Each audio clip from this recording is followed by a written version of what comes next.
Hi, I'm John Becker from Baldhead Realty here in Franklin, North Carolina, and this is my friend and business colleague Patrick Jenkins from Farm Bureau Insurance. We have an event that we wanted to tell you about that's about to happen here just in, I think, what, another week or so? Yes, sir. Another week or so. And Patrick, I drove down Highlands Road one day and it was cold and snowing, and I looked up in the air and here's this man in a bucket truck up in the cold.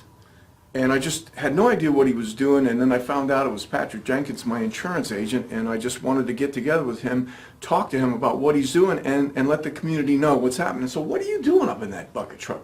Well, John, it kind of stems back. I've pretty much lived in Macon County my whole life, and God has blessed me with a good family, good career, and this is where I call home, always have. And I just was thinking one day I really need to come up with some way of being able to give back to the community, which I've been blessed by. Right. And I kind of got this brainstorming, and I knew a good friend of mine, Joe Sanders, that owned the crane service, and I kind of put two and two together and came up with this little idea. And I knew if I was going to be successful with this, it had to be something out of the norm. So I came up with this brainstorm idea and put it all together. I called Joe Sanders, and his reaction was like most people, "You're going to do what?" So I came up with the 48 hours in the cold for people that are in our community that are in need.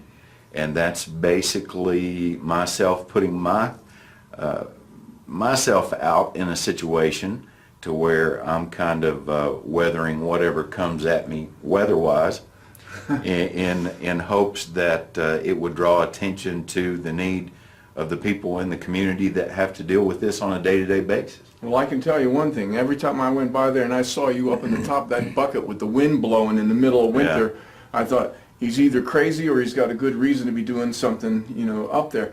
So you go up in the bucket, you're up there for 48 hours, you only come down for like a potty break or something like that? That's correct. We start on Friday at noon, and we end Sunday at noon. Mm-hmm. So that's the 48 hours, and this year it starts on January the 10th. January 10th. And at noon, and it will end on the 12th at noon. So you'll be warm when you first go up, hopefully, and then in the middle of the night, that's when you pay the price, right? Well, the first year was the worst so far. The first year, the wind chill was 12 below the first night and 9 below the second night. And so, you are wearing clothes up there. Very much so. and actually, the first night, I came into our office where we were storing all of these items, and I scooped up several blankets that were lying there, and I took them out and stuffed the box that I was in, so I was kind of like a pack rat effect, trying to stay warm. And throughout the night, it was so cold that the deputies were taking kind of shifts, stopping by, knocking on the box, making sure I was okay, because it was pretty tough that first year. So the whole purpose of doing this is that you have a big truck there, you get the community aware of what you're doing, and so people bring foodstuffs, they bring clothing, they bring all sorts of things that go into the CareNet place where they can distribute those to people who are needy. Is that what the whole thing is? That's absolutely correct. What we do is, during that 48 hours, we ask the community to support us by dropping off canned goods, non-perishable food items, mm-hmm. Blankets, coats, dry goods, paper towel products, so forth, that if you were in these situations, that you know, items that would come in use for you.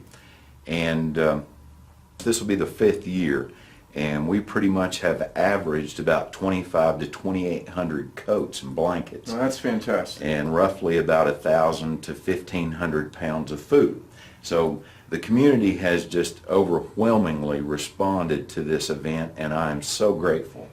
I have found in Macon County, none of us are always going to agree on things, but when someone puts himself in a position of trying to do good, the people respond, and I'm grateful to that. Well, that's one of the things that I've noticed about Franklin, and if you've seen my other videos, I'm always talking about how friendly the people are in Franklin. I mean, you can go to the grocery store and you don't even know people. Next thing you know, you're having a conversation with a perfect stranger, and it's awesome. Yeah. You could pull over to the side of the road, and 3 cars will pull over. You know, if you're from South Florida or somewhere, you think you're going to get held up, but it's 3 people that want to see if they can help you fix your car. Do you need any help? This is one of the prettiest places I've ever been in my life. The people are friendly, it's safe, and we'd really love to see you come here to Franklin. And if you're here this week, you can come and you can see this wild man up in that bucket, freezing his tush off for the sake of his countrymen and friends here in Macon County. And we appreciate you watching the video. We got some pictures up here so you can kind of see what's going on, and then we'll have a follow-up video of the actual event so you can see that man shivering up there on behalf of some of our more unfortunate residents here in Macon County. Thanks for watching, and Patrick, thanks for coming by. It's been a pleasure to see you. I appreciate it. Bye.